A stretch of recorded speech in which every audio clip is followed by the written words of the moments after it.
Hello, welcome to Yellow Door Urban Homestead. I am Asia and I am an urban gardener growing on about 154 square feet of space in my backyard.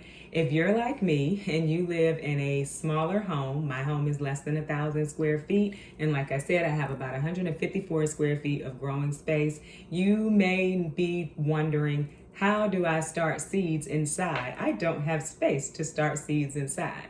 I'm here to tell you that you probably do have space to grow seeds inside.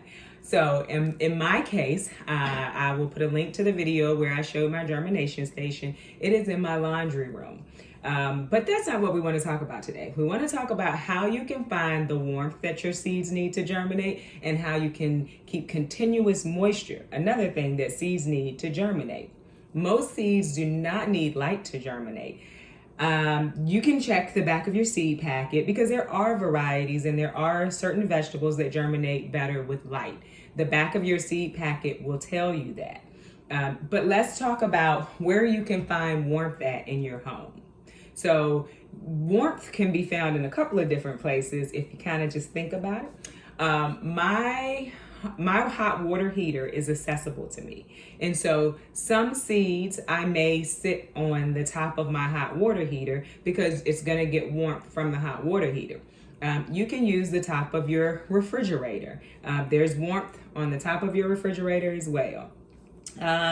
You can use a heating mat. I don't use heating mats just because I have been successful having my seeds germinate without a heating mat. A few people ask, do I use heating mats on Instagram? And a few people ask on here. So I do not, but that doesn't mean that you may not need a heating mat because our growing conditions could be different. My laundry room could be warmer than your laundry room. The lights that I use could be giving off a little more heat than the lights that you choose to use. There may be a situation where you combine the techniques of several different YouTubers or people you see on Instagram, as long as it works for you. The other thing that you can do, I just mentioned my lights giving off heat. So when I plant my seeds, in most cases, I leave the lights on very close to the tray because my lights do give off some heat, which helps the seeds to germinate. And so you can also think about where you have vents in your home. Can you put a small or whatever size station near a vent in your home? Because that's going to send up heat when it's heating your house.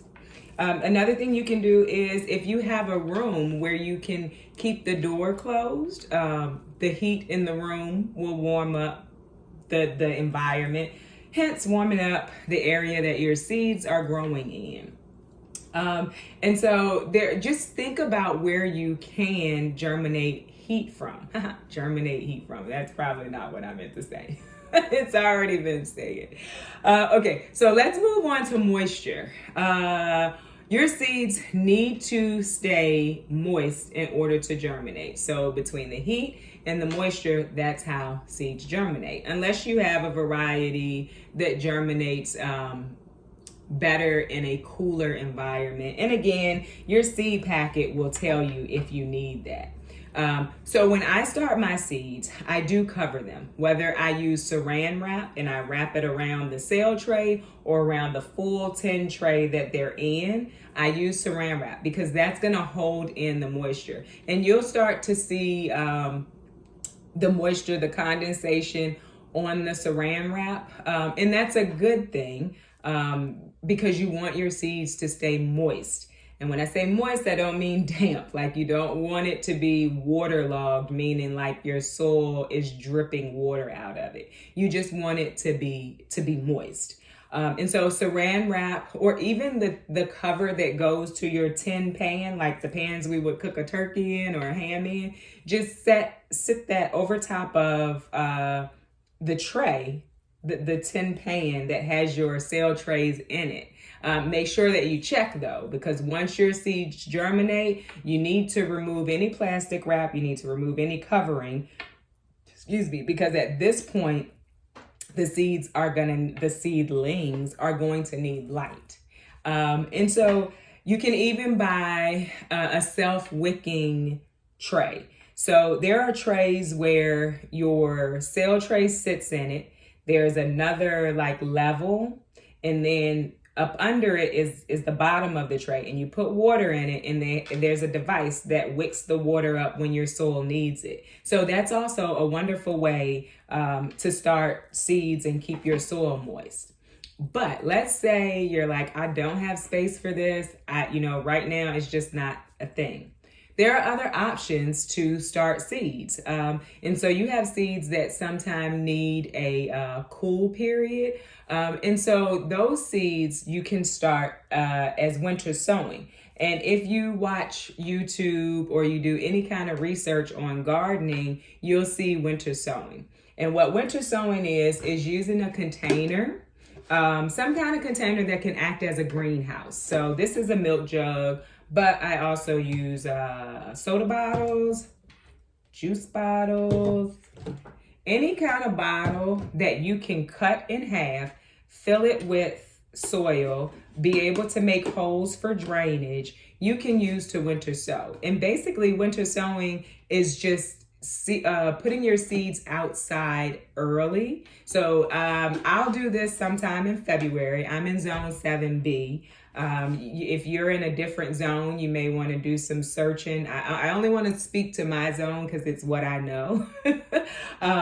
And I'll put the seeds in here and I'll set them outside. You don't want to put the top on it because this is how your moisture and your air is going to get into your container. So you would just cut the bottle, fill it up, plant your seeds, and then tape it back up with some type of masking tape. You're going to want a tape that can be rained on and not come off. And so I did this last year. I did some of my seeds inside and I did some of my seeds in the winter sowing method, and they worked well. What I will say about winter sowing is don't overseed the container, and maybe I'll do a video about winter sowing soon. Don't overseed the container, and you will see that when the temperature is right and the weather is right for that plant to grow, you'll start to see growth. And once the weather is a little bit better, you'd open your container up. They'll continue to grow. At planting time, you would separate them and plant them out into the garden.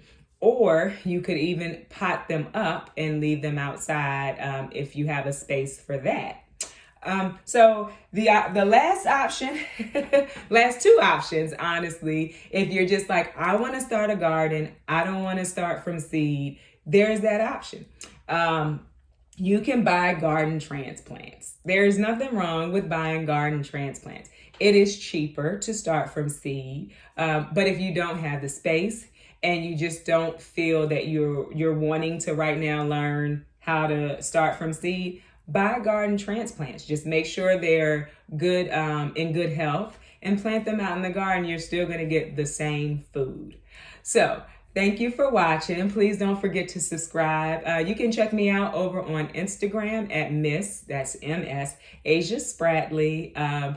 And I post over there every day about what's happening, what's going on in my garden. So if you would like to visit me over there and also subscribe, you all have a wonderful week.